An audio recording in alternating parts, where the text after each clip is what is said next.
Que eu falo agora a respeito de pecuária e principalmente as últimas questões que têm aí atingido a pecuária são parâmetros de mercado, muito ligados também à sazonalidade. Quando eu falo sazonalidade, porque nós estamos em plena safra de boi, posso dizer assim, e claro que isso mexe com a oferta e mexe automaticamente com o preço de arroba do gado pronto.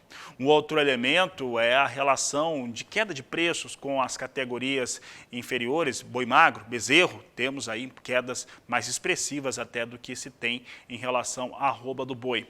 Outros fatores estão ligados ao dólar, que mexe com aquilo que vai ser faturado pela indústria frigorífica exportadora. E por falar em indústria frigorífica exportadora, temos aí essa decisão da China, mais uma vez relacionada à Covid, em relação a 4 plantas frigoríficas brasileiras que estão suspensas temporariamente para exportação. Elas pertencem a 3 empresas exportadoras diferentes em 2 estados distintos, Mato Grosso e São Paulo. Mas para falar como que todo esse cenário nos mostra as negociações e como que vem a negociação com a arroba do boi gordo neste momento, eu vou conversar agora com o Leandro Bovo, da Radar Investimentos, que participa ao vivo conosco. Leandro, obrigado pela participação mais uma vez, por estar presentes aqui no canal do Boi, no Agricultura BR. E esses elementos que eu citei, claro que tem outros também, mas eles vão dando um tom, né? Já dava um tom na semana passada, final de semana teve essa questão com China e deve nos apresentar de uma maneira mais clara para esta semana. E esse cenário, esses parâmetros, trazem alguma oscilação, volatilidade presente para o mercado do boi gordo no Brasil? Leandro, boa tarde, seja bem-vindo. Boa tarde, Fabiano. Boa tarde, amigos do canal do Boi. É sempre um prazer estar aqui com vocês. O mercado tem seguido numa tendência baixista, eu acho que numa intensidade que não é tão preocupante, acho que está dentro do esperado. Era normal que em algum momento a gente fosse ter um pouco mais de oferta de final de safra, a reposição, como você mesmo falou, está destravando um pouco o mercado, né? Acho que essa oferta de final de safra começou um pouco antes do que normalmente acontece, mas eu acho que é dentro do esperado. O que, de certa forma, não está muito dentro do esperado é essa questão da China, né?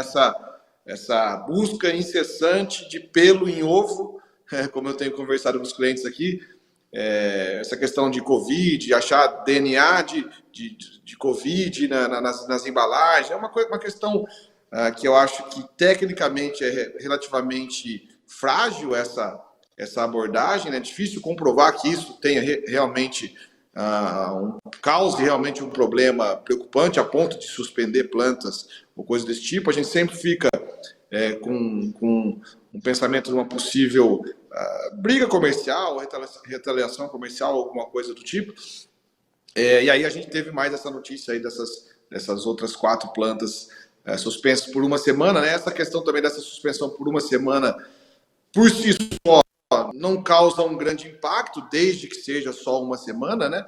Mas coloca a pulga atrás da orelha de até onde pode chegar essas questões que a gente acredita que acabam sendo muito mais comerciais do que efetivamente técnicas, né? Então isso é uma coisa que coloca uma pulga atrás da orelha de quem está no mercado hoje, né? Leandro, eu vou fazer uma analogia dentro do mercado do agronegócio mesmo, em relação à China e como que ela acaba dispondo dos seus próprios recursos, no caso, estoques e sua própria produção, e como que ela acaba agindo com as suas negociações. Eu estou lembrando agora da soja, que é um assunto recorrente, diário, aqui no Agricultura BR, e a China, ela dispôs mesmo, colocou à disposição seus estoques públicos, são os estoques muito altos de soja que a China tem, ela precisa desses estoques, mas ela coloca esse estoque à disposição para segurar o preço internacional da soja e ficar um pouco mais distante do mercado. A China não tem como levantar muita barreira sanitária em relação à oleaginosa, tanto brasileira quanto norte-americana. Mas com essa estratégia, ela conseguiu parar, pelo menos, as elevações causadas por oferta e demanda de soja. Temos eventual alta ou eventual queda, mas não com essa relação. Mas a China consegue segurar um pouco o preço. A China tinha um interesse também em colocar em venda boa parte da sua produção de carne suína do país, que vem até com valores um pouco mais altos em relação ao custo, né, de produção que ele tem, e ele vai tomando algumas decisões nesse sentido, né? O país vai tomando essas decisões. É uma estratégia meramente comercial, porque quando a gente fala de soja, a gente tem convicção de falar que é uma estratégia comercial chinesa. Quando a gente vê o DNA do Covid na embalagem, algum resquício desse DNA, isso pode ser tratado também de certa forma, como você colocou, uma barreira comercial, mas uma mera estratégia para segurar preço, ou até tentar segurar um pouco novas altas? Porque é difícil a gente, obviamente eu não sou biologista, né, não sou médico, mas é difícil você imaginar que tenha uma relação, tem algum impacto relevante, o fato de ter sido identificado traços do DNA do vírus do Covid em plantas de embalagem da indústria XYZ, né? A gente tem que imaginar que assim, a indústria, a carne foi embalada, produzida aqui. Aí ela entra no navio, dentro de um container, congelada, viaja aí 35, 40 dias de navio para ser desembarcada no porto chinês, para depois ser estocada ou comercializada, né? Então, assim, esses traços de DNA, será que vieram do frigorífico exportador? Será que nesse manuseio, nesse trâmite, não pode ter tido nenhum problema desse tipo? Então, no meu modo de entender, fica muito difícil aceitar ou acreditar que seja única e exclusivamente uma questão técnica essa desculpa que a China está dando para ter esses embargos de uma semana só. E outra coisa, né? O embargo de uma semana também não resolve essa questão, se fosse algum problema efetivamente grave, né? Então, com relação à China, eles são enormes parceiros comerciais brasileiros, muito importante, paga bem, leva um volume, mas a gente sabe que tem essa forma de negociar do chinês, essa dinâmica de morde a sopra, vamos dizer, presente na negociação, faz parte, e a gente tem que jogar esse jogo, né? Para estar junto com eles lá, acho que a gente vai ter que jogar esse jogo e acho que todo mundo na indústria da carne já tá bem escolado nesse tipo de negociação, nesse tipo de problema. Leandro, agora seguindo também por essa linha, agora pensando mais na questão interna, eu falava a respeito da sazonalidade. Nós estamos com uma oferta melhor de gado pronto no Brasil, né? As chuvas também contribuem para este cenário.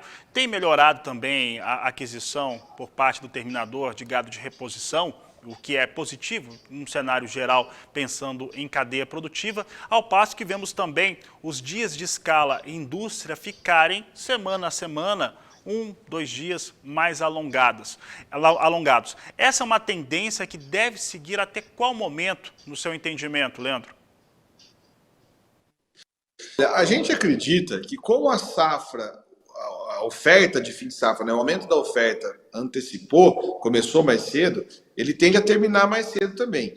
Inclusive, hoje, no nosso levantamento de preço aqui, a gente viu uma concentração grande das escalas aqui em São Paulo entre o dia 2 e 3 de março, que a princípio pode parecer uma escala bastante longa, né, 15 dias, mas se a gente imaginar que essa semana a gente tem um feriado na quinta, né, então quinta e sexta já são dias meio mortos para negociação, né? Segunda-feira normalmente é um dia bem parado em termos de negociação, né? Então essa semana a gente teria praticamente 2 dias ativos, terça e quarta. E aí depois a gente já iria para a próxima segunda-feira e a escala né, já não estaria mais de 15 dias, estaria de uma semana. Então eu acho que a escala em São Paulo já teve mais longa. É cedo para dizer ainda, mas a gente pode estar caminhando ao longo de abril, aí, ao longo de maio, para uma relativa diminuição do fluxo de oferta, né? Obviamente que a gente não vai sair de um mercado muito bem ofertado para um mercado zerado de oferta.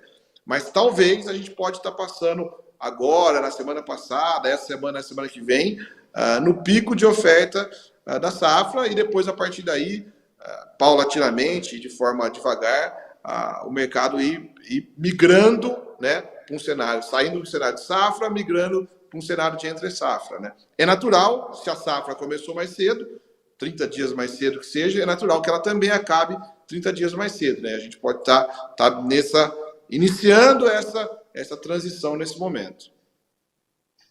E eu vou fazer para você agora, Leandro, até para encerrar a nossa entrevista, fugindo dentro da cadeia produtiva, mas fugindo um pouco, né, de certo modo, do modo de produção e também de indústria, mas relacionado principalmente a varejo aqui no Brasil. Particularmente quando eu entro dentro de uma área de comércio que vende carne, normalmente eu sou abordado, né, o Fabiano do canal do Boi, e eles têm questionado, o público em geral questiona, né, quando que as quedas da arroba do boi gordo, principalmente, chegam para o preço da carne bovina aqui no Brasil. Eu tenho acompanhado alguns números, eles mostram que na cidade do Rio de Janeiro e São Paulo parece que teve uma redução, já uma ligeira redução. Os demais estados continuam com preços muito estáveis em relação ao varejo. Essa relação, como que ela deve se resolver? Porque na produção e na indústria, isso já acontece de uma maneira bem mais rápida e para o consumidor isso não está chegando.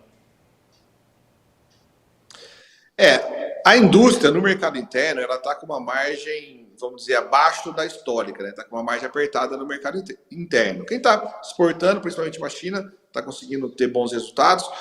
Quem está mais focado no mercado interno está com resultados abaixo do que é o histórico. Então é natural que a indústria, diante de uma queda do preço da arroba, estando no cenário de margens abaixo da média no mercado interno, é natural que ela tente repassar, ou não repassar, né? Tente não repassar essa queda do boi para a carne, para tentar melhorar a margem dela que vem baixa ao longo do ano, né? Então é natural ter essa movimentação de mercado. Agora, a gente vai entrar na queda de braço, né? Será que se a carne no final, a carne na ponta cair um pouco mais, estimula mais o consumo? E aí vai ter essa briga, né? Então mas no momento a indústria do mercado interno está pressionada, é natural que a queda do boi não seja repassada integralmente para a queda da carne nesse momento.